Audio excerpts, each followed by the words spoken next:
Once again together, once again under the lights.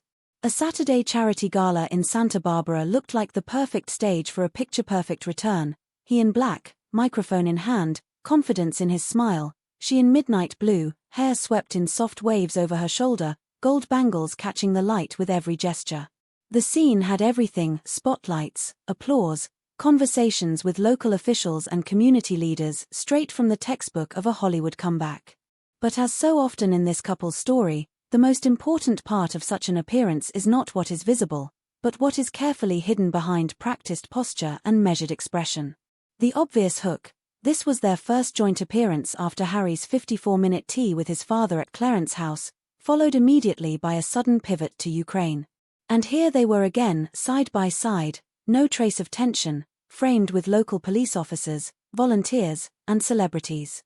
The message was clear: the family unit is intact, the schedule is full, charity work is at the center. For an older, more seasoned audience, there are several layers here. First, a deliberate normalization, no drama, just stability. Second, a subtle reboot of Meghan's image, less of the "I am the victim of the press" tone, more polished elegance and understated "I am simply working." But why now? Those who follow chronology know that the window of attention after Harry's London reset was very short. After any high-profile appearance, whether a father-son tea or a veteran's visit to a war zone, the media tide quickly ebbs. If that vacuum is not filled with careful imagery, it will be occupied by other interpretations. From this perspective, the Santa Barbara Gala was more than philanthropy. It was strategy, a chance to illuminate: we are a team, all is well, we stand together, while leaving little room for speculation. Yet a team is more than a hand on the waist and matching outfits. 1 week earlier, the narrative still included other notes: how quickly the generous silence around the fatherly meeting turned into lines about focusing on my father next year, how talk about veterans blended into the obligatory PR phrase, "I feel the support of the British people."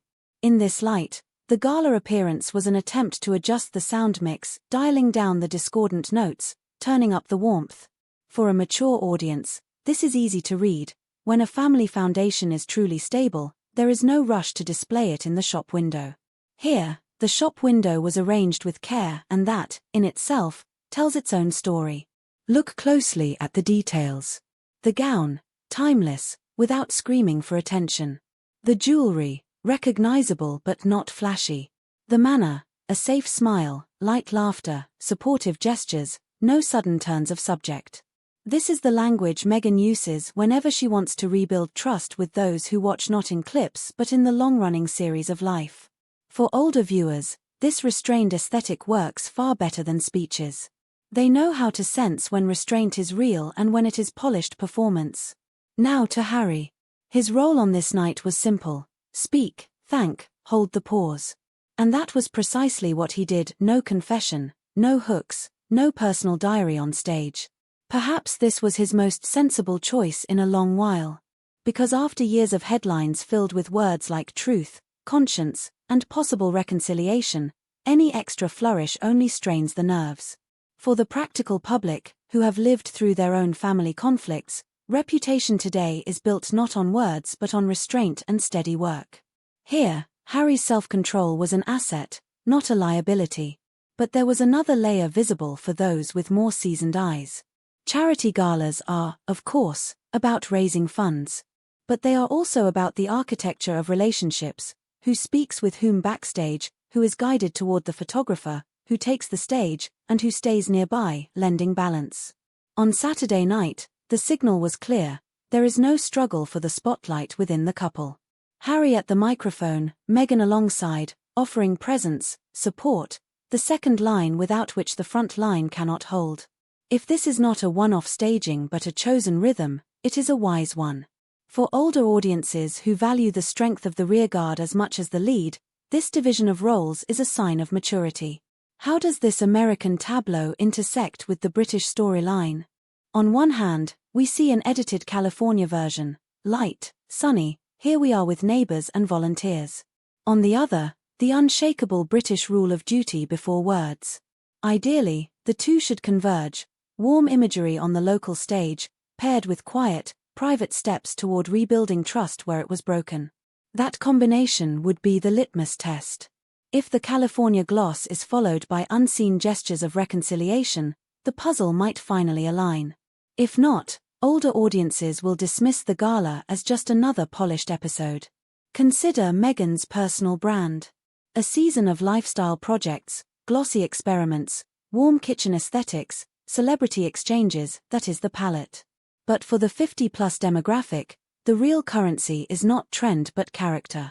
The ability to do the same thing consistently, help without explaining, show up without announcing, listen without commentary. If Saturday night marks the beginning of such a seasonless rhythm, it could shift skeptical perceptions. Fashion fades, constancy endures. Still, risks linger.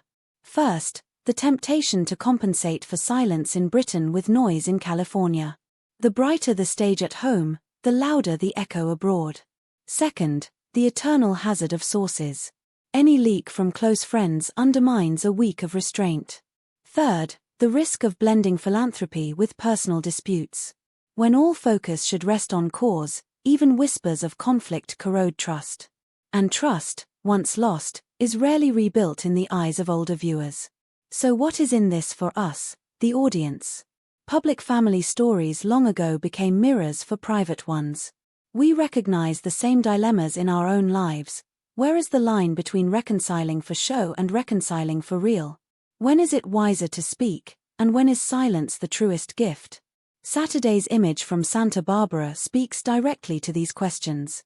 It is not only about the dress or the speeches, but about the discipline to sustain silence where it matters more than any microphone. The final hook comes with expectations. No one seriously demands that the couple rewrite the last few years with one gala appearance. But there are things that can be done immediately. End the background briefings from sources close. Resist the urge to set the record straight after every headline. Visit quietly, without an announcement. Leave quietly, without selfies. Admit, not in public but in private, what truly hurt others. Only then will the next smile on stage feel less like a cover story and more like an authentic expression. That is why the Santa Barbara appearance mattered, not for the gowns or the guest list, but because it was a test of endurance. If followed by quiet, unglamorous, unseen steps, it will mean the lesson has been absorbed. If not, we will see the same glitter, and behind it, the same unanswered questions. Older viewers are patient, but they are not naive. They wait not for content, but for behavior. And behavior, not spotlights, will decide whether this night remains a beautiful image or the beginning of a genuinely adult chapter.